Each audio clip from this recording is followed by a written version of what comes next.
आज मी स्वीटकॉर्नचा असा एक कुरकुरीत युनिक स्नॅक्स तुमच्यासोबत शेअर करणार आहे, जे एकदा बनवलं की पावसाळ्यात कुठेही कधीही खाता येईल। स्वीटकॉर्न साधा भाजलेला किंवा पकोड्याच्या रूपात खाल्ला जातो, पण आज मी तुम्हाला अशी एक नवीन हेल्दी, टेस्टी आणि मजेदार रेसिपी सांगणार आहे, जे तुम्ही 5 ते 8 दिवस स्टोरी करू शकता आणि अचानक पाऊस आला तर 5 मिनिटात बनवून ते एन्जॉय करू शकता। तर चला सुरू करूया आजची ही रेसिपी।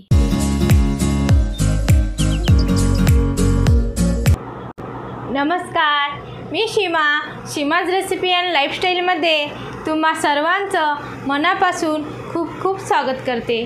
युनिक स्टाईलचा स्वीटकॉर्न स्नॅक्स बनवण्यासाठी इथे मी 2 स्वीटकॉर्न घेतले आहेत। तर इथे सर्वप्रथम आपल्याला अशा प्रकारे स्वीटकॉर्नचे दाणे काढायचे आहेत। रूट्स आपल्याला आवश्यक नाहीत, फक्त वरचे कॉर्न हवे आहेत। प्रत्येक वेळेस आपण स्वीटकॉर्न भाजून खातो। तुम्ही स्वीटकॉर्न चाट सुद्धा बनवू शकता, जे खूप टेस्टी लागते। त्याची रेसिपी मी आधीच तुमच्यासोबत शेअर केली आहे। जर तुम्ही तो व्हिडिओ पाहिला नाही तर कमेंट सेक्शनमध्ये मी त्या व्हिडिओची लिंक शेअर केलेली आहे, त्या रेसिपीला नक्की पहा। पण आज जी रेसिपी मी घेऊन आलेली आहे, ही एकदम युनिक आणि मजेदार रेसिपी आहे। स्वीटकॉर्नमध्ये मी अर्धी वाटी बारीक चॉप केलेले गाजर आणि शिमला मिरची घालत आहे। जास्त भाज्या नको, या 2 भाज्यामुळे टेस्ट खूप छान येईल। तुम्ही हवं असल्यास इतर कुठल्याही मनपसंत भाज्या घालू शकता। याचबरोबर मी घालणार आहे 1 मोठा चम्मच आलं, मिरची आणि लसूणची पेस्ट। त्यानंतर मी इथे कोथिंबीर बारीक चॉप करून घालत आहे। यामध्ये मी 1 छोटा चम्मच धनिया पावडर घालणार आहे। अर्धा चम्मच हळद घालणार आहे कलर येण्यासाठी। आता यामध्ये मी 1 चम्मच मिरची पावडर, 1 चम्मच जिरा पावडर आणि 1 चम्मच गरम मसाला घालत आहे। आणि छान टेस्ट येण्यासाठी मी इथे 1 छोटा चम्मच चाट मसाला घालत आहे। चवीप्रमाणे मीठ आणि थोडंसं काळं नमक मी घालणार आहे।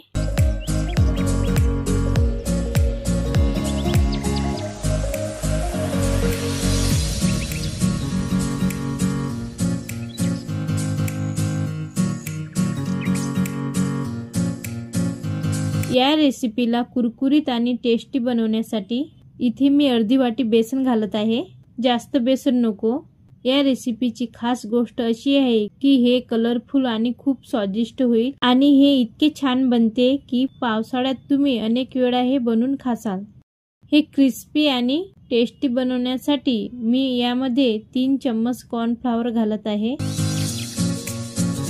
कॉर्नफ्लॉवर घालणं पूर्णपणे ऑप्शनल आहे। हवं तर याऐवजी थोडं तांदळाचं पीठ असलं तर तेही तुम्ही घालू शकता।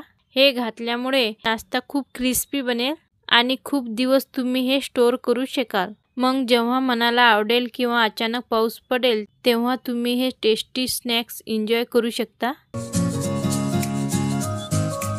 इथे पाणी अजिबात टाकायची गरज नाही, कारण भाज्यामध्ये आपलं पाणी असतं, ते हळूहळू पाणी सोडतात। त्यामुळे अगदी असंच बाइंडिंग करायचं। जर जास्त पातळ वाटलं तर तुम्ही थोडं कॉर्नफ्लॉवर किंवा बेसन घालू शकता।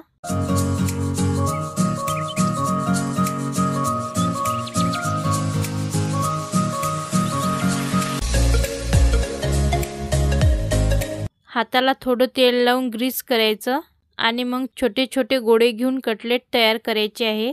फक्त हातावर थोडंसं दाबून याचे मीडियम साईजचे गोल गोल कटलेट तयार करूया। फार जाड नाही करायचे आहेत, फार पातळी नाही करायचे। अशा प्रकारे मी सगळी कटलेट्स तयार केली आहेत। आता याला लगेच फ्राय नाही करायचं। आता येते ती सिक्रेट ट्रिक, ज्यामुळे तुम्ही हे कटलेट्स खूप दिवसासाठी स्टोर पण करू शकता। इथे मी इडली स्टँड घेतला आहे।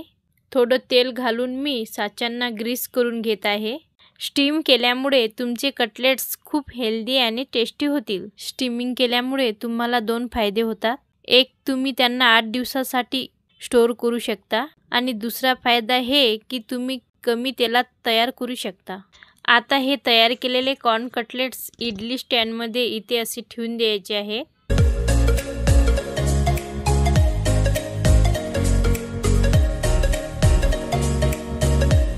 2 ग्लास पाणी आधीच मी गरम करायला ठेवलं होतं. इडली स्टँड त्यावर ठेवायचा आहे आणि झाकण ठेवून मीडियम आचेवर साधारण 12 ते 15 मिनिट स्टीम करून घ्यायचं आहे. तुमच्याकडे इडली स्टँड नसलं तरी चालेल. फक्त कढईत पाणी गरम करा. पाणी गरम झालं की स्टीलची प्लेट घ्या, ती ग्रीस करा आणि त्यावर कटलेट ठेवून कटलेट स्टीम करून घ्या. असं स्टीम करून कटलेट्स बनवले तर हे खूप हेल्दी आणि टेस्टी होतील. 14 ते 15 मिनिटे झाले आहेत. अगदी परफेक्ट बघा. एकदम छान कटलेट स्टीम झाले आहेत. भाज्या पण छान शिजल्या आहेत.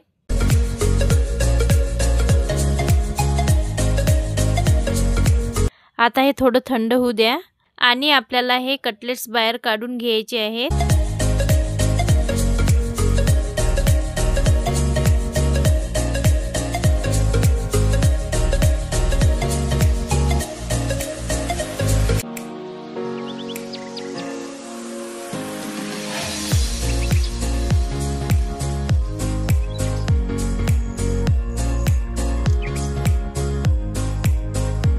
स्टीम केलेले कॉर्न कटलेट्स फ्रीजमध्ये ठेवता येतात.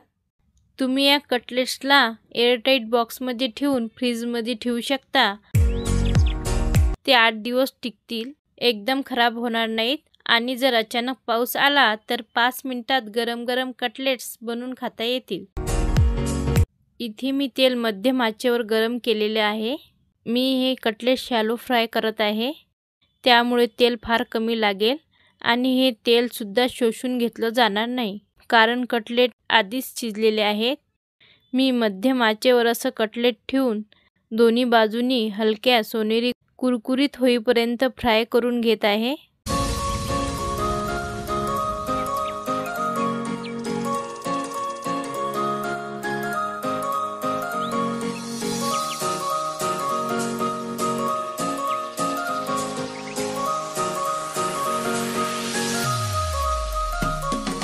बघा कटलेटला किती छान रंग आला आहे. सर्व कटलेट्स बाहेर काढून घ्यायचे आहेत.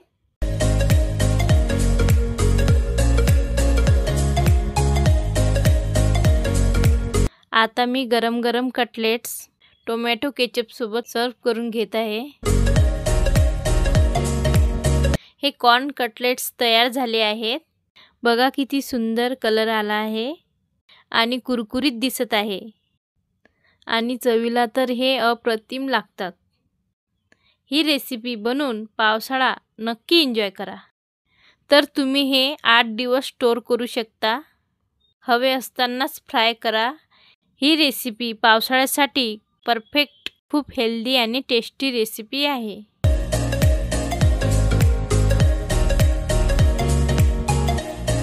तर नक्की ट्राय करा. कशी झाली रेसिपी कमेंट बॉक्समध्ये नक्की कळवा. व्हिडिओ आवडला असेल तर व्हिडिओला लाईक करा. चॅनलवर नवीन असाल तर सबस्क्राईब करायला विसरू नका. लवकरच भेटूया नवीन व्हिडिओसोबत. तोपर्यंत मस्त खा, स्वस्त राहा.